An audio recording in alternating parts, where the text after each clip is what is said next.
स्वागत छ। सुरु गरौं मुख्य समाचारबाट। पार्टीभित्र चेपुवामा परेका बेला प्रधानमन्त्री ओलीले डाके सर्वदलीय बैठक। दाहाल पक्षले 7 दिनमा साझा प्रस्तावका लागि प्रयास गर्ने, सम्भव नभए बहुमतबाट निर्णय लिने तयारी। कोरोना संक्रमणबाट मृत्यु हुनेको संख्या 1600 नाघ्यो। आईसीयूमा पुगेका 80% भन्दा बढी निको। समयमै अस्पताल पुर्याउन सके मृत्यु दर कम गर्न सकिने। पारवहन सन्धि र रेल सेवा सम्झौता संशोधन गर्ने नेपालको प्रस्तावमा भारत सकारात्मक। भैरहवामा एकीकृत जाँच चौकी भारतले बनाउने। ब्रेक्जिट पछिको संक्रमणकालीन व्यवस्था सकिनै लाग्दा बेलायत र EU बीच निर्णायक वार्ता। सम्झौता कार्यान्वयन विधिदेखि माछा मार्ने अधिकारसम्ममा विवाद।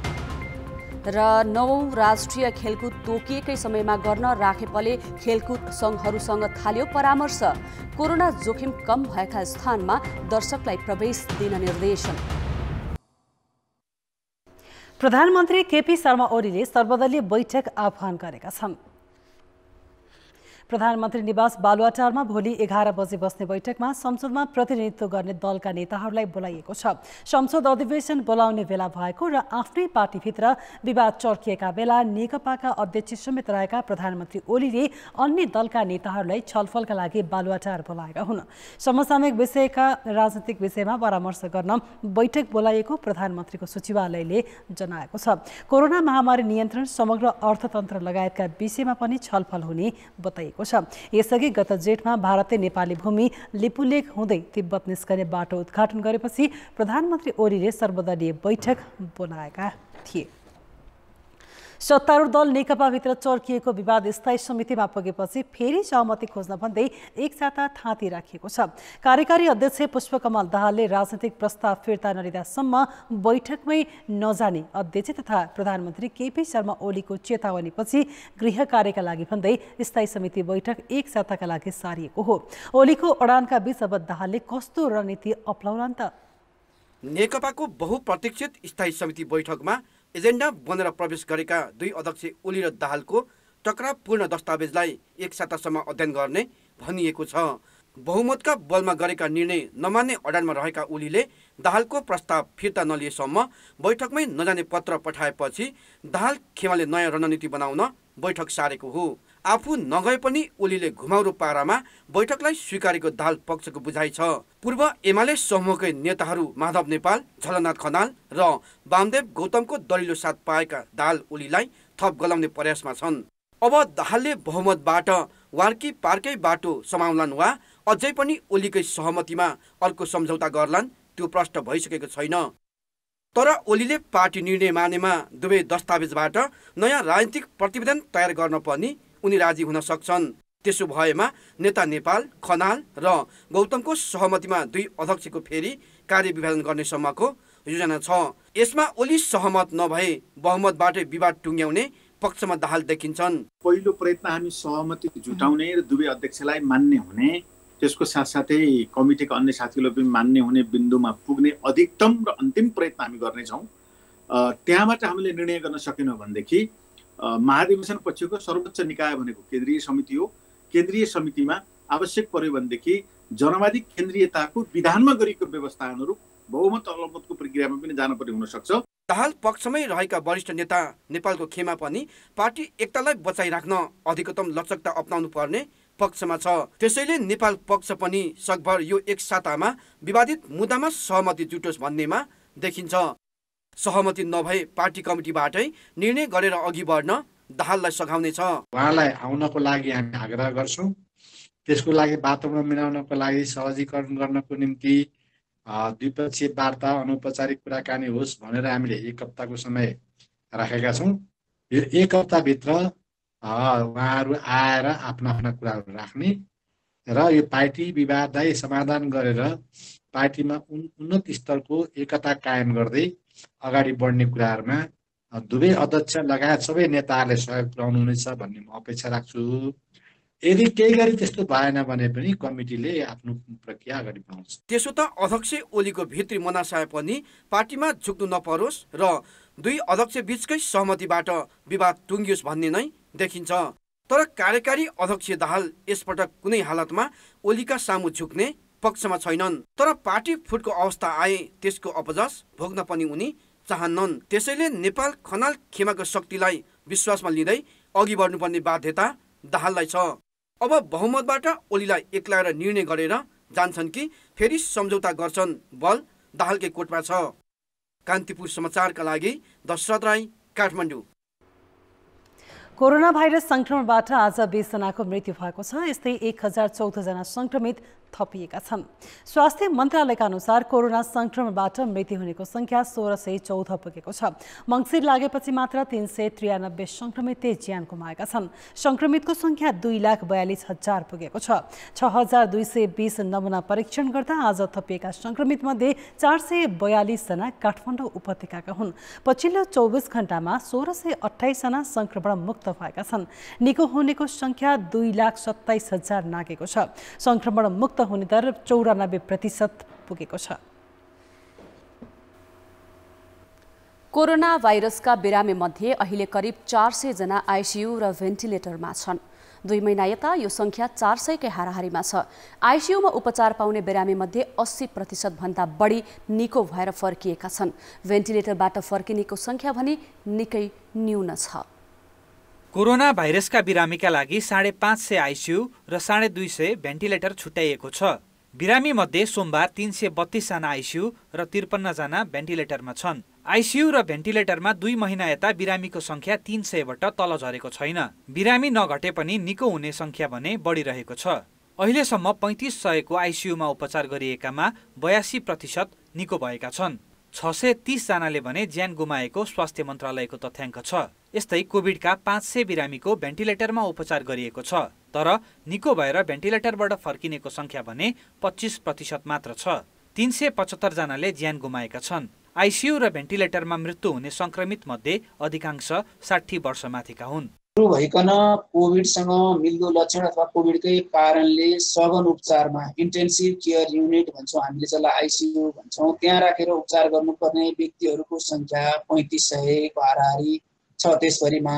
त्यसमध्ये 18% व्यक्तिहरूको दुःखद मृत्यु भएको अवस्था हो भने आइसियु राखेर उपचार गरिरहेका व्यक्तिहरूलाई पनि हामीले भेन्टिलेटरमा राखेर उपचार गर्नु परेको अथवा त्यहाँबाट उहाँहरूलाई जेनरल बेडमा सारेर उपचार गर्नुपर्ने अवस्था हो भने भेन्टिलेटरमै राखेर उपचार गरेकोहरूको संख्या 500 को हाराहारी देशभरिमा छ। त्यसमध्ये 75% जति व्यक्तिहरूको चाहिँ दुःखद मृत्यु भएको अवस्था छ भने चाहिँ भेन्टिलेटरबाट अलि धेरै व्यक्तिहरूको प्रतिशत जहाँ चाहिँ अलि क्रिटिकल अवस्थाकै व्यक्तिहरूलाई राखिन्छ त्यहाँबाट मृत्यु हुनेहरूको प्रतिशत एकदमै धेरै छ। बिरामीको अवस्था निकै सिकिस्त भए आइसियु र भेन्टिलेटरमा उपचार गरिन्छ। उल्लेखित तथ्याङ्कले बिरामीलाई समयमै अस्पताल पुर्याउन सके ज्यान बचाउन सकिन्छ भन्ने देखाउँछ। तर हामी कहाँ संक्रमणबारे सकेसम्म थाहै नदिने र रोगले च्यापेपछि मात्र अस्पताल जाने प्रवृत्ति छ। बिरामीलाई समयमै अस्पताल पुर्याए आइसियु र भेन्टिलेटरमा हुने मृत्यु दर कम गर्न सकिने चिकित्सकहरूको भनाइ छ। 4 महिना लाग्दै गर्दा अझ त्यो संख्या भत्त बढेको देखिन्छ र उहाँहरूको चाहिँ विशेष हामीले ख्याल गर्नुपर्ने हुन्छ र यदि के गरे उहाँहरूले चाहिँ समयमै सुरुवाती समयमै अलिकति श्वास प्रश्वासमा अलिकति समस्या भएको हो कि छाती दुखेको हो कि यस्तो कुराहरू चाहिँ आफ्नो परिवारको आफ्नो सदस्यहरूलाई समयमा भनिदिन पायो भने चाहिँ उहाँहरूले अस्पतालसम्म लग्न सक्ने सम्भावना हुन्छ र उहाँहरूले चाहिँ उपचार समयमा पाउने भन्ने हो। तर उहाँहरूले अघि मैले भने जस्तै उदाहरणको लागि चाहिँ अब 3-4 दिनसम्म श्वास प्रश्वासमा समस्या भयो, थाहा भएन, उहाँको परिवार पनि अब काम व्यस्तताले गर्दाखेरि त्यो सधैँ हरेकचोटि नसोद्धाखेरि चाहिँ ढिलो भएर चाहिँ उहाँहरू चाहिँ उपचारको लागि चाहिँ आइसियु भेन्टिलेटरसँग पुगेको धेरै यस्तो खालको उदाहरणहरू छन्। कोरोना भाइरस संक्रमित मध्ये मृत्यु हुनेको संख्या 1600 नागेको छ। तीमध्ये 1000ले आइसियु र भेन्टिलेटरमा ज्यान गुमाएका हुन्। यसको अर्थ अरूले आइसियु र भेन्टिलेटरसम्म पुग्नै पाएनन्। यसैले मृत्यु कम गर्न आइसियु र भेन्टिलेटर बढाउनु पर्ने देखिन्छ। कान्तिपुर समाचारका लागि कृपाल गौतम, काठमाडौँ। स्वास्थ्य मन्त्री भानुभक्त ढकालले कोरोना भाइरस संक्रमण परीक्षण निशुल्क गर्न दिएको परमादेशको पूर्ण पालना गरेको भन्दै झुटो जवाफ दिएका छन्। मन्त्री ढकालले अवहेलनाको मुद्दामा सर्वोच्चमा बुझाएको 5 पृष्ठ लामो लिखित जवाफमा परमादेश बमोजिम गर्न सक्ने र गराउनुपर्ने कुनै काम बाँकी नराखेको दाबी गरेका छन्। सर्वोच्च अदालतले असोज 15 मा सरकारलाई संक्रमण परीक्षण र उपचार निशुल्क गर्न परमादेश दिएको थियो। तर मन्त्री परिषदले त्यसको 4 दिनपछि असोज 19मा संवैधानिक व्यवस्था र जनस्वास्थ्य सेवा ऐनको व्यवस्था समेत व्यवस्था गरी शुल्क असुल्ने निर्णय गर्यो। त्यही कारण मन्त्री ढकाल विरुद्ध अवहेलना मुद्दा दायर भएको थियो। त्यसको मुद्दामा लिखित जवाब दिँदा उनले अदालतको असोज 15 को परमादेश असोज 28 मा मात्र पाएको बताएका छन्। अदालतको आदेश पालना गर्ने क्रममा कोभिड उपचार बापत अस्पताललाई अनुदान दिने सम्बन्धी आदेश संशोधन गरिएको भनेका छन्। जबकि मन्त्रालयले शुल्क असुल्नका लागि कार्तिक 3 मा सरकारी अस्पताललाई पत्राचार गरेको थियो। त्यसको चौतर्फी विरोध भएपछि मन्त्री परिषदले कार्तिक 24 मा मात्र शुल्क असुली सम्बन्धमा अर्को निर्णय गरेको हो। मन्त्री ढकालले परमादेश बमोजिम गर्न सक्ने र गराउनु पर्ने कुनै काम बाँकी नराखेको जवाब दिएका छन्। जबकि कार्तिक 24 को मन्त्री परिषद बैठकले लक्षण देखिएका र 100 डिग्री भन्दा बढी ज्वरो हुनेहरूको परीक्षण मात्र निशुल्क गर्ने निर्णय गरेको थियो। त्यसपछि परीक्षण मात्र घटेको छैन। त्यही निर्णयले आधार मानेर अधिकांश सरकारी अस्पतालले उपचार निशुल्क गर्न मानेका छैनन्। मन्त्री ढकालले इच्छुक एवं सक्षम नागरिकले स्वयं उपचार गर्न सक्ने व्यवस्था गरिनुलाई परमादेशको उल्लङ्घन भन्न नमिल्ने बरु प्रभावकारी बनाएको रूपमा बुझ्नुपर्ने भनेका छन्। सर्वोच्चले यस मुद्दाको पेशी 1 महिना पछिका लागि तोकेको छ। कान्तिपुर समाचारका लागि क्यामेरामा राजेन्द्र महर्जनका साथ नारायण किलम्बु, काठमाडौँ। ब्रेकपछि समाचारमा पुनः स्वागत छ। विश्वको सर्वोच्च शिखर सगरमाथाको उचाइ भोलि सार्वजनिक गरिँदैछ। 2072 साल वैशाखको भूकम्पले उचाइमा घटबड भएको हुन सक्ने भूगर्भविदको अनुमानपछि सरकारले पहिलो पटक आफ्नै स्रोत साधनमा सगरमाथाको उचाइ मापन गरी भोलि सार्वजनिक गर्न लागेको हो। अहिले कायम भन्दा उचाइ बढी देखिएको छ। तर चीनले पनि नापेकाले सरकारी अधिकारीले बढेको उचाइ गोप्य नै राखेका छन्। सगरमाथाको उचाइ अहिले 8848 मिटर मानिँदै आएको छ। भारतले 2010 सालमा गरेको मापन हो यो। नेपालले त्यसलाई नै आधिकारिक मान्दै आएको छ। सगरमाथाको उचाइ भने 11 पटक मापन गरिसकिएको छ। भारतले मात्र 3 पटक मापन गरेको छ। त्यस्तै चीन र इटालीले 2 पटक मापन गरेका छन्। अमेरिका, डेनमार्क लगायत देशले पनि सगरमाथाको उचाइ मापन गरिसकेका छन्। ती सबै मापनमा उचाइ फरक थियो। त्यही कारण नेपालले आफै उचाइ मापन गर्नुपर्ने आवाज थियो। 2072 वैशाखको भूकम्पपछि त्यो आवाज अझ बलियो भयो। विभिन्न भौगर्भिक अध्ययनले भूकम्पका कारण उचाइ घटबड भएको हुन सक्ने देखाएपछि सरकारले पहिलो पटक सगरमाथाको उचाइ नापेको हो। नापी विभागले अत्याधुनिक प्रविधि सहित 4वटा प्राविधिक टोली परिचालन गरी 2 वर्षभन्दा बढी समय लगाएर नापेको सगरमाथाको उचाइ मङ्गलबार सार्वजनिक गरिँदैछ। स्रोतका अनुसार उचाइ अहिले मानिँदै आएको भन्दा बढी देखिएको छ। भूकम्प गएको 3 हप्ता पछाडि नेपालको नापी विभागले काठमाडौँको छेउछाउमा ककनी, नगरकोट एरियामा, फुलचोकी एरियामा GPS सर्वेक्षण गर्दाखेरि चाहिँ काठमाडौँको हाइट घटेको छैन। तर अलिकति भनौँ अब चाहिँ 10-12 सेन्टिमिटर दक्षिण पश्चिम धकेलिएको देखियो। यसबाट के बुझिन्छ भनेदेखि चाहिँ सगरमाथाको उचाइ पनि त्यो सन् 2015 मा गएको भूकम्पको कारणले गर्दाखेरि घटेको छैन। उचाइ मापनमा सरकारले 15 करोड रुपैयाँ भन्दा बढी खर्च गरेको छ। नापी विभागको टोलीले मापन सकेपछि चीनले पनि उच्च प्रविधि प्रयोग गरी उत्तरी सीमाबाट सगरमाथाको उचाइ नापेको छ। नेपाल र चीन दुवैको मापनको नतिजा मङ्गलबार संयुक्त रूपमा सार्वजनिक गर्न लागि हो। हाम्रो आरोहण 1:45 बजे चाहिँ साउथ कोल भनेको 8000 मिटरको उचाइबाट 1:45 बजे दिनको 1:45 बजे हामीले सुरुवात गरेका थियौँ। 3 बजे हामी सगरमाथा चुचुरोमा पुग्यौँ र हामी जाने बेलामा ट्राफिक भएन। अब अरू आरोहीका जस्तै गरी गएर फोटो मात्रै खिचाएर हाम्रो प्राविधिक टोली, म सहितको मेरो प्राविधिक साथी र फर्केर आउने भए हामी ट्राफिक जाममा पर्ने स्थिति थिएन, किनभने हामी मध्यरातमै लगभग पुगेका थियौँ। 1 घण्टा 16 मिनटको हामीले GPS GNSS रिसिभर गरेको डेटा चाहिँ हामीले नापी विभाग बुझाइसक्यौँ। सगरमाथाको उचाइ अमेरिकाले 2055 मा 8850 मिटर र चीनले 2061 मा 8844 मिटर भएको सार्वजनिक गरेका थिए।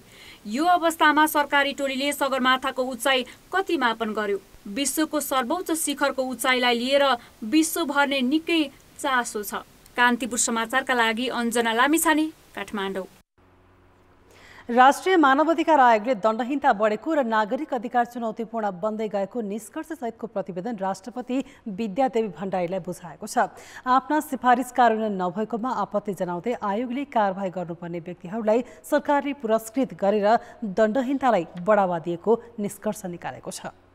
आयोगले वार्षिक प्रतिवेदनमा शान्ति प्रक्रियाता 14 वर्ष बितिसक्दा समेत सशस्त्र द्वन्द्वका क्रममा ज्यादती भोगेका पीडितले न्याय पाउन नसक्नुलाई विडम्बनापूर्ण भनेको छ। कारबाहीका लागि सिफारिस गरेका व्यक्तिलाई सरकारले नै संरक्षण गरेको भन्दै आयोगले 280 जना उल्लङ्घनकर्ताको नामावली यसअघि नै सार्वजनिक गरिसकेको थियो। तिनलाई कारबाही गर्नुको साटो ढाकछोप र पुरस्कृत गरिएको भन्दै आयोगले गम्भीर चिन्ता व्यक्त गरेको छ। सरकारले सामान्य क्षतिपूर्तिका मुद्दालाई केही सम्बोधन गरे जस्तो गर्ने तर गम्भीर प्रकृतिका मुद्दामा कारबाही अगाडि नबढाउने समस्या कायमै रहेको विषय आयोगले प्रतिवेदनमा प्राथमिकताका साथ उठाएको छ। आयोगले गरेका सिफारिसहरू कार्यान्वयन नहुँदा दण्डहीनता मौलाउने र मानवाधिकारको संस्कृति विकासको लागि एउटा ठूलो चुनौती खडा गर्ने र सुशासनको प्रत्याभूति हुन नसक्ने अवस्थाहरू पनि छन्। त्यसतर्फ चाहिँ सरकारवालाहरू र खास गरेर मुख्य रूपमा चाहिँ नेपाल सरकारको ध्यान जान जरुरी छ र मानवाधिकारको विषय अहिलेको सन्दर्भमा नेपालको सीमाभित्र मात्रै नरहने हुँदा अन्तर्राष्ट्रिय जगतले पनि यसलाई चासोको रूपमा हेर्ने हुँदा यो राष्ट्रिय प्रतिष्ठा राष्ट्रिय लज्जाको विषय पनि बन्न सक्दछ। वैदेशिक रोजगारीमा गएका श्रमिकहरूमाथि भएको श्रम शोषण र महामारीका कारण आएको विषम परिस्थितिमा स्वास्थ्य सुरक्षा रोजगारी लगायतका विषयले जनजीवनमा पारेको असर कम गर्न पनि सरकारले पर्याप्त ध्यान नदिएको आयोगको निष्कर्ष छ। शिक्षा र स्वास्थ्यको अधिकार चाहिँ व्यापक रूपमा कुण्ठित हुन पुगेको, महिला हिंसा बढेको, बलात्कार भएको, हत्यासम्मका घटनाहरू भएको, जातीय विभेदको एउटा चाहिँ आधारमा जातीय विभेदको जगमा चाहिँ एउटा नृशंस घटनाहरू, सामूहिक हत्याका घटनाहरू भएका जस्ता कुराहरू प्रतिवेदनमा उल्लेख गरेका छन्। नागरिकलाई अधिकार सम्पन्न बनाउन संविधानमा मौलिक हकको व्यवस्था गरियो, कानुन पनि बनाइयो, तर नियमावली नबनाउँदा कार्यान्वयनमा चुनौती देखिएको छ। बढ्दो महिला हिंसा, जातीय भेदभाव, कुण्ठित उपभोक्ता अधिकार एवं शिक्षा तथा स्वास्थ्य सेवामा सबैको पहुँच नभएकोमा पनि आयोगले सरकारको ध्यानाकर्षण गराएको छ। कान्तिपुर समाचारका लागि दीपक आचार्य, काठमाडौँ। सरकारले आइतबार परराष्ट्र नीति सार्वजनिक गर्यो, जसमा यसअघि अभ्यास गरिएकै विषय समेटिएका छन्। बदलिएको परिवेशमा जारी परराष्ट्र नीतिको कार्यान्वयन र चुनौतीका विषयमा परराष्ट्र मामिलाका जानकार दिनेश भट्टराई र रूपक सापकोटासँग हाम्रा सहकर्मी नवराज पाण्डेले प्रश्न गरेका छन्। प्र्याक्टिस गरिरहेका हामीले उठाइरहेका अन्तर्राष्ट्रिय फोरमहरूमा, रिजनल क्षेत्रीय मञ्चहरूमा र बाइलेटरली पनि हामीले उठाइरहेका विषयहरू नै छन्। तर उहाँको दाबी के भन्दाखेरि यसलाई एकीकृत रूपमा हामीले प्रस्तुत गरेका छौँ भन्नुभएको छ। एकीकृत रूपमा प्रस्तुत गर्दाखेरि कुनै नीति जस्तै जलवायु परिवर्तन सम्बन्धी नीति भयो भने त्यो रणनीति र कार्यनीति के हुने, त्यसलाई कार्यान्वयनको लागि निशस्त्रीकरणको बारेमा के हुने, आतंकवादको बारेमा के हुने। अब जस्तै अहिले चाहिँ ट्र्याक टु डिप्लोमेसी भनेर चाहिँ हुन त यो कुरा भइरहेको हो। अनि हाम्रो कल्चर, हाम्रो प्राकृतिक सम्पदा, यसलाई चाहिँ हामीले सफ्ट पावरको रूपमा भनेर पनि उल्लेख गरेका रहेछ यो दस्तावेजले। त्यो पनि हामीले गरिरहेकै कुरा हुन्। आगामी अन्तर्राष्ट्रिय सम्बन्धको सञ्चालन र त्यसमा नेपालका जुन प्रकारका उद्देश्यहरू छन् त्यसका लागि चाहिँ नेपालले अझ आफूलाई विविधीकरण गर्दै लिएर जानुपर्ने, जुन हामीले अवलम्बन गर्दै आइराखेको असंलग्न परराष्ट्र नीति छ, तर त्यो असंलग्न परराष्ट्र नीतिलाई अझ अहिलेको सन्दर्भमा हामीले अझ बढी कति प्रभावकारी, कुन प्रभावकारी ढङ्गबाट चाहिँ त्यसलाई सञ्चालन गर्ने र नेपालको जुन उद्देश्यहरू छ अन्तर्राष्ट्रिय सम्बन्ध सञ्चालनमा, विदेश नीति सञ्चालनमा, त्यसलाई प्राप्त गर्नको लागि चाहिँ मलाई लाग्छ अहिलेको समय सापेक्ष प्रकारको जुन विषयवस्तुहरूलाई पनि यसमा समेटिएको छ। यो संविधानले दिएको निश्चित गरेका जुन आधारभूत मान्यता छन् त्यसैको बीचमा त्यसैलाई टेकेर यो डकुमेन्टले नीति दिएछ। एउटा नीतिलाई अनि कार्यनीति र रणनीति त्यसलाई कार्यान्वयन गर्ने भन्ने जुन छ त्यो ठिकै छ। तर तपाईँको सबभन्दा ठुलो समस्या नेपालमा हामीहरूको बिचमा देखिने के भन्दाखेरि यसको कार्यान्वयन र अनुगमन कुरा मात्रै गरेर हामीले के गर्नु, अब शब्द जाल यता र उता बिसाएर के गर्नु भने चाहिँ कार्यान्वयन पनि चाहिँ राम्रोसँग हामीले गर्न दिँदैनौँ अनि त्यसपछि त्यसको अनुगमन पनि हुँदैन।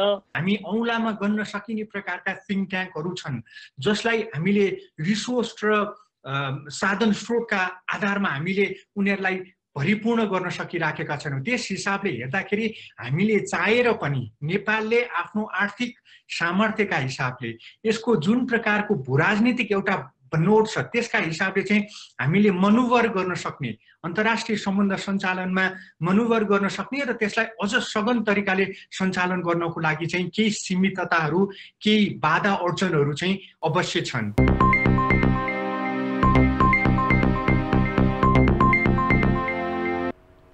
नेपालसँगको पारवाहन सन्धि र रेल सेवा सम्झौता संशोधनका लागि भारत सकारात्मक देखिएको छ। दुई देशका वाणिज्य सचिवले नेतृत्व गरेको अन्तर सरकारी समितिको आज भएको भर्चुअल बैठकमा भारतीय पक्ष नेपालको प्रस्तावमा सकारात्मक भएको हो। नेपालले सन्धि र सम्झौता संशोधनमा शीघ्र हस्ताक्षर गर्न प्रस्ताव गरेको थियो। दुई देशबीचको व्यापार प्रवर्तनका लागि भारतीय भैरहवामा सक्दो चाँडो एकीकृत जाँच चौकी निर्माण सुरु गर्ने जानकारी दिएको छ। नेपालले सबै एकीकृत जाँच चौकीमा रेलवे लाइन विस्तार र स्तर उन्नतिका लागि आग्रह गरेको छ। यस्तै दोधा र चाँदनीमा पनि एकीकृत जाँच चौकी निर्माण गर्न नेपालले प्रस्ताव गरेको छ। बंगलादेशसँगको व्यापारमा देखिएको समस्या समाधानका लागि नेपालले एसियन हाइवे 2 प्रयोग गर्न पाउने व्यवस्था गरिदिन आफूले गरेको आग्रहमा ट्रिटी अफ ट्रान्जिटलाई रिभ्यू गर्ने सम्बन्धमा सकारात्मक छलफल भएको छ। त्यसैगरी यो रेल सर्भिसको एग्रिमेन्ट सम्बन्धमा एमेन्डमेन्ट गर्ने भन्ने पनि छलफल भएको छ। त्यस्तै ट्रिटी अफ ट्रेड को रिभ्यू गर्ने सम्बन्धमा अब धेरै चरणमा छलफल भइसकेको र एकपटक पुनः छलफल गर्ने भन्ने पनि छलफलमा त्यो निष्कर्ष निस्केको छ र यसको साथै दुईटै देशको प्रतिनिधित्व हुने गरी जोइन्ट बिजनेस फोरम गठन गर्ने र यसको स्वरूप र संरचनाको बारेमा आगामी महिना भर्चुअल मिटिङ गर्ने भन्ने सहमति भएको छ। 4 घण्टा लामो बैठकमा जुट तथा जुटजन्य उत्पादनमा भारतले एन्टी डम्पिङ र काउन्टर भेलिङ शुल्क लगाएको विषयमा पनि नेपालले कुरा उठाएको थियो। बैठकले दुई देशका निजी क्षेत्रको संयुक्त व्यावसायिक मञ्चको पहिलो बैठक 4 महिनाभित्र गर्ने निर्णय गरेको छ। 123 अङ्कको पहिरो गएको भोलिपल्टै सेयर बजारमा उछाल आएको छ। आज बजार मापन गरे परिसूचक 72 अङ्कले बढेर 2004 अङ्क कायम भएको छ। बजार खोलेको आधा घण्टामा परिसूचक 1879 अङ्कमा झरेको थियो, तर बजारले त्यसपछि वृद्धिको बाटो समात्यो। 12वटै समूहले परिसूचक बढाएका हुन्। व्यापार समूहको 6.5 तथा जीवन बीमा र जलविद्युत समूहको परिसूचक 6% बढेको छ। क वर्गका कम्पनीको कारोबार मापन गर्ने सेन्सिटिभ इन्डेक्स 12 अङ्कले बढेर 382.7 अङ्क कायम भएको छ। नारायणी विकास बैंक, रसुवागढी जलविद्युत र विशाल बजार कम्पनीका लगानीकर्ताले सबैभन्दा बढी कमाएका छन्। 206 कम्पनीको 1,19,20,000 किता सेयर 60,055 पटक किनबेच हुँदा 6,66,79 लाख रुपियाँको कारोबार भएको छ। नेपाल राष्ट्र बैंकले मौद्रिक नीतिको समीक्षा मार्फत सेयर कर्जामा कडाई गर्ने जनाउ दिएपछि आइतबार बजारमा अहिलेसम्मकै ठूलो गिरावट आएको थियो। राष्ट्र बैंकले आइतबार नै सेयर कर्जाको सीमा घटाउने नघटाउने बारे निर्णय गरि नसकेको बताएपछि बजार आज बढेको हो। एक साता अघि धितोपत्र बोर्डले विज्ञप्ति निकालेर सेयर लगानीकर्तालाई सजग भएर लगानी गर्न भन्यो।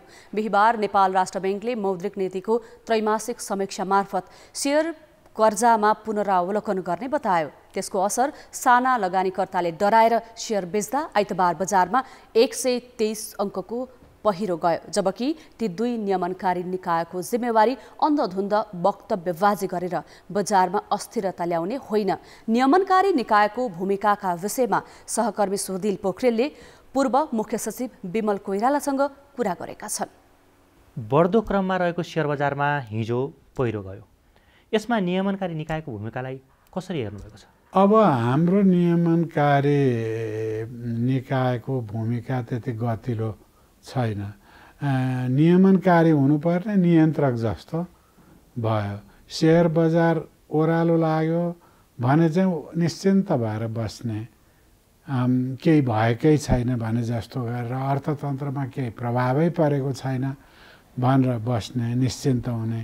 अलिकति शेयर बजार चाहिँ वृद्धि देखियो भने चाहिँ अतालिने। यसले नियमन गर्नुपर्ने, अर्थतन्त्रमा पार्ने प्रभावका हिसाबले र यो पुँजी बजारको विकासको हिसाबले जुन ढङ्गले काम गर्नुपर्ने थियो त्यो ढङ्गले वाचफुल भएर नियामक निकायले काम गरेको देखिएन।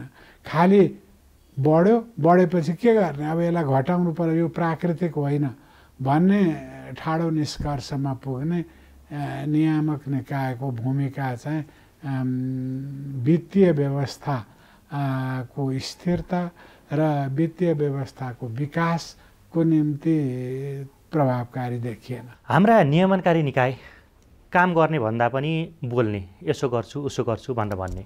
जस्तो धितोपत्र बोर्डले के भन्यो भने लगानीकर्तालाई सचेत भएर लगानी गर है भनेर भन्यो, अनि राष्ट्र ब्याङ्कले फेरि सेयरमा जाने कर्जा चाहिँ कडाउ गर्ने सङ्केत दिएको छ। यसो गर्न मिल्छ? होइन, अब गर्न त मिल्छ, तर स्थिति प्यानिकमा आएपछि होइन, अब अर्थतन्त्रलाई यसले अप्ठ्यारैमै पार्छ भनेपछि त्यस्तो अवस्थामा चाहिँ हस्तक्षेप गर्ने हो। नभए बजारलाई आफ्नो ढङ्गले चाल्न दिनुपर्छ, नभए त्यो त पुँजी बजारको विकासै हुँदैन। फेरि वक्तव्यबाजी गर्नु हुँदैन, यसले बजारमा विचलन पनि ल्याउँछ र अस्थिर पनि बनाउँछ। वक्तव्यबाजी गर्ने होइन। अब के कस्ता मौद्रिक उपकरण यतिखेर आवश्यक हुन्छन् भन्ने कुराको हेक्का त बजारलाई अनुगमन गर्दाखेरि देख्न सकिन्छ। बजारलाई हस्तक्षेप गर्ने होइन कि बजारको सुगम विकासको निम्ति सहजकर्ताको भूमिका खेल्ने हो। जस्तो नियमनकारी निकायले बोल्दा बजारमा प्रभाव पर्छ, यो चाहिँ जानाजान कसैको स्वार्थमा उनीहरूले यस्तो खालको विचार व्यक्त गर्छन् वा अन्जानमा? अब यो त नियतको कुरा हो है। अब स्वार्थ समूहहरू त हुन्छन्, शेयर बजारमा पनि स्वार्थ समूह छ जसले इनसाइडर ट्रेडिङ पनि गर्छ, तर त्यसलाई त रोक्नु पर्यो। त्यसैको काम हो नि रोक्ने। इनसाइडर ट्रेडिङ यी दण्डात्मक विधिहरू छन्, त्यसलाई रोक्नु पर्यो र बजारलाई प्रतिस्पर्धी हिसाबले लिएर जानु पर्यो। नियामक निकायको भूमिका त्यो हो, तर उसले उपकरण नै प्रयोग गरेर बजारलाई हस्तक्षेप गर्ने चाहिँ होइन। साउन यताको अर्थतन्त्र हेर्ने हो भने लगभग खासै चेन्ज देखिँदैन, उस्तै जस्तो छ। तर नेपाल राष्ट्र ब्याङ्कले साउनमा मौद्रिक नीति लियो, 3-4 महिनापछि चाहिँ त्यसलाई संशोधन गर्यो, सेयर कर्जामा अलिकति कडाइ गर्ने सङ्केत दियो। यसले चाहिँ नीतिगत अस्थिरता देखेन, किनकि योभन्दा पहिले चाहिँ 65बाट 70% पुर्याएको थियो, फेरि अब त्यसलाई पुनरावलोकन गर्ने है भनेर भन्यो। यसले चाहिँ राष्ट्र ब्याङ्क आफैमा अस्थिर छ भन्ने देखाउँछ कि नै? राष्ट्र ब्याङ्कले यति चाँडो हतारिएर निर्णय गर्नु हुँदैन थियो। यसले पुँजी बजारको विकासलाई प्रतिकूल असर गर्छ है, यति हतारिनु चाहिँ हुँदैन थियो। अब यसले पुँजी बजारले जुन लगानी र पुँजीकृत हुने रकमले चाहिँ वित्तीय व्यवस्थामा प्रतिकूल प्रभाव पार्यो भने त्यस्तो अवस्थामा नजानिदो ढङ्गले बजारको प्रतिस्पर्धात्मक क्षमता र प्रतिस्पर्धात्मक स्वरूपमा क्षय नआउने गरी केही कदमहरू त लिन सक्छ। तर यसरी उसले घोषणा गरेर अब यो बिग्रियो भत्कियो भनेर भन्ने हो भने त कसरी विकास हुन्छ र? पुँजी बजारको विकासै हुँदैन। अर्को चाहिँ बिमाहरूको नियमन गर्ने संस्था बिमा समिति, जुन चाहिँ नियमनमा अलिकति चुकेको देखिन्छ। हाम्रा नियामक निकायहरू किन कमजोर देखेका होला? अब बिमा समिति चाहिँ बलियो छैन है। अब यसको नियमनकारी यसको क्षमता पनि त्यति विकास भएको छैन। यसलाई अझ संस्थागत रूपले सुदृढीकरण गर्नुपर्ने खाँचो छ र राष्ट्र ब्याङ्क जस्तो योसँग त्यति राम्रा असल र विश्वसनीय औजारहरू पनि छैनन् है। उसको सुपरिवेक्षण क्षमता राष्ट्र ब्याङ्कको दह्रो छ, बिमा समितिको सुपरिवेक्षण क्षमता पनि त्यति दह्रो छैन। त्यसले गर्दाखेरि बिमा समितिको भूमिका कमजोर चाहिँ छ र यो बजारमा आएका बिमा सम्बन्धी कारोबार गर्ने संस्थाहरू त्यसले सहजै प्रभाव पारेको पनि देखिन्छ। समाचारमा पुनः स्वागत छ। कोरोना महामारीले 5 महिनासम्म लकडाउन भयो भने चैत दोस्रो सातादेखि भदौ मध्यसम्म अन्तर्राष्ट्रिय उडान पनि बन्द भयो। मानवीय आवत जावत नियन्त्रित रहेको अवधिलाई वन्यजन्तु तस्करले पनि अवसरका रूपमा उपयोग गरेका छन्। पछिल्लो 4 महिनामा तस्करले 4वटा गैंडा मारेको घटनाले राष्ट्रिय निकुञ्जको सुरक्षामै गम्भीर प्रश्न खडा गरेको छ। आइतबार गैंडाको खाग तस्करी हुँदै गरेको सूचना जिल्ला प्रहरी कार्यालय रूपन्देहीमा पुग्यो र बुटोलको कलश होटलमा छापा मार्यो। खाग बोकेर होटलमा बसेका माथि प्रहरीले कारवाही गर्ने क्रममा गोली नै चल्यो। प्रहरीकै हतियार खोसेर गोली चलाउने क्रममा खाग तस्करीमा संलग्न समूहकै सदस्य घाइते भए। प्रहरीले खागसहित 3 जनालाई नियन्त्रणमा लिएको छ। तीमध्ये 1 जना पूर्व सैनिक हुन्। यस घटनाले खाग तस्करी गर्ने समूह कुन हदसम्म सक्रिय छ भन्ने देखाउँछ। गएको 4 महिनामा मात्रै 4वटा गैंडा तस्करबाट मारिएका छन्। अन्तर्राष्ट्रिय उडान बन्द भएको अवस्थामा वन्यजन्तुको अङ्ग तस्करी गर्ने समूह सक्रिय भएको र गैंडाको खाग बजारमा देखिन थालेको प्रहरीको बुझाइ छ। तर राष्ट्रिय निकुञ्जमा गैंडा मार्ने र खाग बोकेर जाने समूह एउटै हो कि होइन त्यसको अनुसन्धान प्रहरीका लागि पेचिलो बनेको छ। अब उनीहरूले सुरुमा भन्दाखेरि चितवनबाट लिएर आएको भनेका छन्, तर चितवनबाट यहाँ कसरी आयो भन्ने एउटा चाहिँ चासोको विषय पनि छ। किनभने गैंडाको तस्करी भनेको स्ट्रङ नेटवर्कमा हुन्छ। मार्ने बित्तिकै उनीहरूले आफ्नै हिसाबले त्यो कहाँ पुर्याउनु पर्ने पुर्याइहाल्छन्। यो कसरी उम्केर आयो यसमा चाहिँ ठुलो इन्भेस्टिगेसनको जरुरी देख्छु म।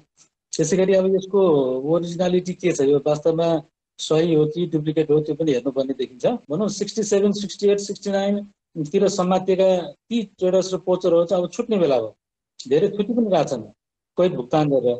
उनीहरूको संलग्नता पनि अलिक गम्भीर रूपमा हेर्नुपर्ने देख्छु म। अब म ठ्याक्कै नयाँ पोचर आए, नयाँ पोचरले गरे भन्दा पनि त्यो पुराना पोचरहरू के गर्दैछन्, कहाँ छन्, उनीहरूको नीतिविधि गरेर उनीहरूलाई फलो गर्दा पनि यो हामी गहिराइसम्म पुग्न सक्छौँ जस्तो लाग्छ। नेपालले 9 वर्ष अघि गैंडा तथा वन्यजन्तु संरक्षणमा शून्य शिकार भएकोमा अन्तर्राष्ट्रिय पुरस्कार पाएको थियो। आपराधिक समूहका कारण गैंडा सबैभन्दा असुरक्षा रहेको भन्दै कारबाही चलाएपछि राजकुमार प्रजा जस्ता तस्करीमा संलग्न 15 भन्दा बढी पक्राउ परेका थिए। तीमध्ये अधिकांश सजाय भुक्तान गरेर छुटिसकेका छन्। साउन यता 19 गैंडाको मृत्यु भएकोमा 4वटा आपराधिक समूहले मारेको देखिएको छ। आपराधिक समूहले 3वटा गैंडा निकुञ्जमै पुगेर गोली हानेर मारी खाग लगेका छन्। एउटा गैंडाको भने खाग लान सकेनन्। तर यी घटनामा संलग्न 1 जना पनि पक्राउ परेका छैनन्। जबकि निकुञ्जको सुरक्षामा नेपाली सेना सहित नेपाल प्रहरी, सशस्त्र प्रहरी बल र राष्ट्रिय निकुञ्जको संयुक्त ब्युरो नै खडा गरिएको छ। गैंडा मारिएपछि ब्युरोको भूमिकामाथि नै प्रश्न उब्जिएको छ। वन्यजन्तु अपराध नियन्त्रण ब्युरो इकाइको गठनको प्रक्रिया 2067 सालबाट नै अगाडि बढेको हो र ती संरचनामा विभिन्न सुरक्षा निकायहरू र अरू सरकारवाला निकायहरू, संस्थाहरू पनि सहभागी भएर यस्ता विषयमा हामी चर्चा गर्छौँ, छलफल गर्छौँ र हरेक संस्थाले वन्यजन्तु अपराध नियन्त्रणको लागि आफ्नो क्षेत्रबाट गर्न सक्ने सहयोगलाई अझ प्रवर्धन गर्नको लागि के कसो गर्न सकिन्छ त्यो रणनीति अपनाउँदै यी घटनाहरूलाई चाहिँ नियन्त्रणमा लिनलाई प्रयास गर्छौँ। कानुनमा गैंडा मार्नेलाई 15 वर्षसम्म कैद सजाय तोकिएको छ। मानवीय आवतजावत नियन्त्रण रहेकै समयमा निकुञ्जहरू तस्करका लागि कसरी सुरक्षित भए यो थप खोजीको विषय बनेको छ। कान्तिपुर समाचारका लागि क्यामेरामा सञ्जय लुइटेलका साथमा रमेश धमला, काठमाडौँ। अब जनमतको अन्तिम परिणाम। जनमतमा हिजो हाम्रो प्रश्न थियो, कोभिडका बिरामीको निशुल्क उपचार गर्ने निर्णय सरकारी अस्पतालले नै किन कार्यान्वयन नगरेका होलान्? ए, नीति नै स्पष्ट नभएकाले, बी, नियमन अभावले र सी, बजेट नभएकाले। जनमतको अन्तिम परिणाम यस्तो छ, ए, नीति नै स्पष्ट नभएकालेमा 51%, बी, नियमन अभावलेमा 32% र सी, बजेट नभएकालेमा 17% मत प्राप्त भएको छ। अब जनमतमा आजको प्रश्न। जनमत संवेदनशील विषयमा नियामक निकायहरू नै वक्तव्यबाजीमा उत्रिनुलाई के भन्नुहुन्छ? ए. नेतृत्वको गैर जिम्मेवारी, बी. प्रणालीगत त्रुटि र सी. स्वार्थ समूहको प्रभाव। जनमतको अन्तिम परिणाम भोलि बेलुकी 8 बजेको कान्तिपुर समाचारमा प्रसारण गर्नेछौँ। कृपया LAWS news space ABC type गरी 34001मा SMS गरेर आफ्नो मत व्यक्त गर्नुहोला। अब जनताको आवाज। कोरोना महामारीका कारण क्षेत्रगत रूपमा धेरैतिर असर परेको छ। यसै सन्दर्भमा हामीले सिन्धुपाल्चोकमा सोधेका छौँ, कोरोनाले शिक्षा क्षेत्रमा के कस्तो असर परेको छ र तिनलाई कसरी सुधार्न सकिएला? जनताको आवाज। लोकल गभर्मेन्टले चाहिँ यो स्कुल वरिपरिको समुदायमा चाहिँ कर्मीहरू खटाउने र त्यहाँ भएका मानिसहरूलाई मास्क सेनिटाइजरहरूको बारेमा बताउने, उनीहरूलाई प्रयोग गर्न सिकाउने। वैकल्पिक सज्जीकरण कक्षा भए पनि प्रत्यक्ष कक्षा कोठा जस्तो प्रभावकारी भएको छैन र त्यसलाई सुधार गर्नको लागि चाहिँ आफूले अपनाउनु पर्ने मापदण्ड जस्तै सामाजिक दूरी कायम गर्ने र त्यसका साथसाथै मास्कको प्रयोग गर्ने, सेनिटाइजर प्रयोग गरेर कक्षा सञ्चालन गर्न सकिन्छ। स्वास्थ्य सामग्रीहरू जस्तो सेनिटाइज, मास्कहरू, थर्मल गनहरू विद्यालयले उपलब्ध गराउनु पर्यो।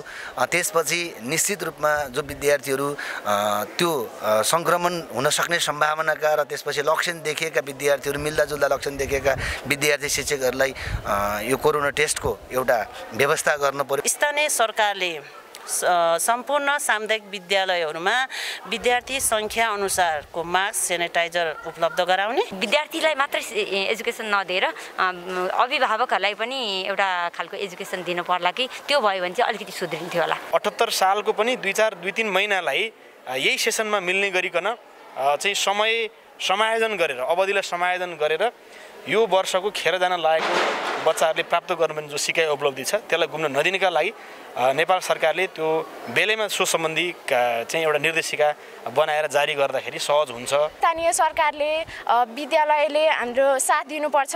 अब मास्कको कुरा भयो, सेनिटाइजरको कुरा भयो, हामीले विद्यालयमा हेल्थ प्रोटोकल फलो गरेर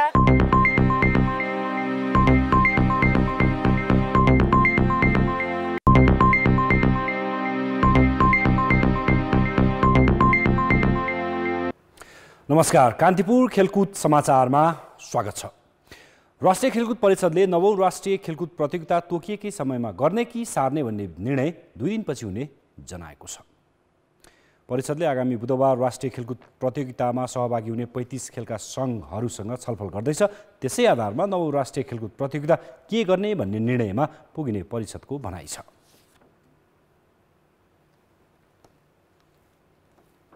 हामीले यही 24 गते पर्सि चाहिँ सम्पूर्ण राष्ट्रिय सङ्घहरूको त्यो सम्पूर्ण भन्नाले चाहिँ यो विगतमा 8औं राष्ट्रियमा खेल भएको 35वटा राष्ट्रिय सङ्घहरूको अध्यक्ष महासचिव सहित हामी चाहिँ अन्तर्क्रिया गर्दैछौँ।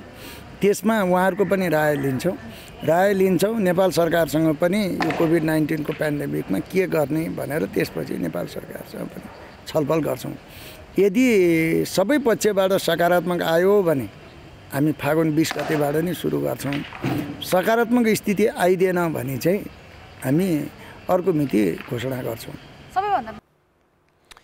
फागुन 20 गतेदेखि गण्डकी प्रदेशमा 9औं राष्ट्रिय खेलकुद प्रतियोगिता आयोजना गर्ने तालिका छ। यदि तोकिएको समयमा नभए प्रतियोगिता 1 वर्षपछि सर्नेछ। यो बीचमा खेलाडीका लागि विभिन्न प्याकेज ल्याइने जानकारी परिषदले दिएको छ। कान्तिपुर खेलकुद समाचारलाई यति नै। धन्यवाद रोशन। अब मौसम सम्बन्धी जानकारी।